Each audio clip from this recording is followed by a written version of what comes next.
people do tend to, rightly or wrongly, compare the 60th anniversary year to the 50th anniversary year. And I think this is a topic of conversation I want to bring up, and I might make this into a clip. Is it fair to compare the 50th to the 60th? Because I understand the compulsion to do so from, like, the fan perspective of, okay, they're two different anniversaries, like, you know, these are the two anniversaries we've seen in our lifetimes, you know, properly, alive. Contextually, there's too many differences, though. I think 50th, it's a far more substantial anniversary. But also we're in this weird transitional period of, like, we're trying to get the show back to its golden period. It's like we sort of need this year off. Like, we can't, they can't do what they did for the 50th example, where they had, like, a little series of, like, what was it? They advertised them as, like, little individual films, like minisodes and stuff like that went out. They were just normal episodes, but they were like, guys, look, they're films. They're like little movies. They're all kind of bad. Well, I mean, you know, I have a soft spot for 7B. You know that. But you know, what a lot of people neglect, and it's something that I'll always sort of say when it comes to this conversation, and conversations surrounding the 60th, and maybe it's a bit underwhelming and stuff. Whilst we have moaned about Doom and we've moaned a bit about, like, the Big Finish output, at the same time, like, the thing is, the show isn't in as healthy as a place as it was in 2013. It's just not. You know, it's on the cusp of being something exciting right now, but we're still on that cusp. That's not happened yet. You know, whereas for 2013, it had just gone international with the Series 6. It was, like, everywhere in, like, America and stuff. It was doing well at home as well. And they could afford to make it this big international event. They could afford to do things like Adventure in Space and Time and 7B and Time of the Doctor. I mean, I think the thing is as well, it's like, Moffat was also comfortable in the position. It's like Russell has just got into this position. It's almost like he's playing catch up with the show. It's an awkward time to have a show anniversary, really, when you think about it, because it's sort of like, well, you can't really do a celebration of what's been going on because there isn't anything yet. You know, like, you can't do like a Shooty celebration because Shooty's era hasn't started yet. And I think that's why I'm a lot more okay with the whole Tennant transitionary. Yeah, no, I was just about to say, I think that's far more interesting than, especially after coming off the back of Power of the Doctor, where it's like, we don't need, like, a massive multi-Doctor shenanigan, like, thriller. Like, I prefer this. I think this is far more interesting. I agree with you, though. I agree with the sentiment that, like, the multi-Doctor thing, it can only be interesting for so long. It's like, we've had that virtually every single anniversary that we've ever had for the show. 10th anniversary, 3 Doctors, 20th, 5 Doctors, you've got Day of the Doctor, you've got Power of the Doctor, which kind of does a similar thing. I think I agree with you. I think particularly in New Hood, though, as well, I feel like, although you could argue some of them technically aren't, stuff like Twice Upon a Time, Time Crash, like, you've got, like, the weird ones like Vanquisher, stuff like that. I know it's like, they're the same incarnation, but, you know. Oh yeah, even Fugitive of the Dune. I feel like multi-Doctor stories are like, they don't feel special anymore. It's like, I'd rather have this, do something different, do something interesting for an anniversary than just repeating the same, like, nostalgic beats.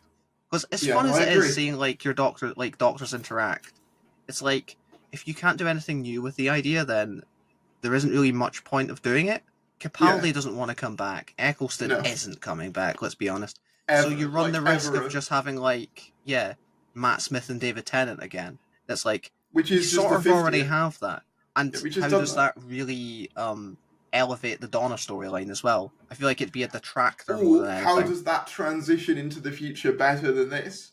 Because surely at that point, that's just being like, hey, remember the 2010s when you still cared? Whereas with this, obviously, yes, there is a bit of that. Hey, remember 2008? You know, remember when, like, there hadn't been a pandemic and, you know, there hadn't been 5 different prime ministers in a year? Remember when it was simpler times? There's a bit of that going on, but there's also the element of, but, like, how does this lead into Shuey? How does he factor in? Like, if you just made it a 10 and 11 team up, there's not really a way to signpost the future through that. That is just going back. That's what I mean. I think to 2013. You can still have it be multi-Doctor, but just limit it to Tennant and Shooty. It would just feel like, one, half of them don't want to do it, and two, it would just be incredibly forced. It'd be incredibly forced. There's not really a really narrative reason to do it other than member berries for fans. It's weird. I personally still see the 60th being more of a Donna story than I do like a Doctor story. I think she's going to be the main through line. She seems to be the emotional hook, and she like all the marketing is. Why did this face come back to say goodbye and all of this? And if she ever remembers me, she will die. That's the big hook for these episodes. Mm-hmm. And you've got to think as well. These are meant to, because people get mad at Day of the Doctor for not including enough stuff from the past. And on one hand, I get it. But on the other hand, you've kind of got to weigh up what the specials are actually trying to do. The 50th was a big special for an international audience. It's the first time they'd had an anniversary with this wide of a breadth of people watching it. I think it was beamed around the world at in all different countries. So they wanted to make something that was going to be digestible to as many fans as possible, which is why you get, David and Matt as the main ones. You get the Time War being the focus, because that's what the public. I think it makes sense, though. I think the 50th I agree. does the best job with what it can realistically do as well. Power could get away with all of those classic cameos, because at that point, the only people who were watching Doctor Who are the people who know about those classic cameos. You know what I mean? Only the hardcores were left. So at that point, you can play to that audience. Whereas this has the expressed goal of being the relaunch pad for Doctor Who going forwards. It's going to introduce Ncuti's Doctor. It's going to be using what the public knows, which at this point is mostly just David Tennant, if we're being honest, to basically be a launch pad for the future stuff. So that's why I'm not like, oh, but we should have Peter Capaldi and Christopher Eccleston and Jodie Whittaker in there, because that's kind of defeating the point. I find it weird that there's been more grumbling this year than there was last year, when I would argue we were getting significantly less.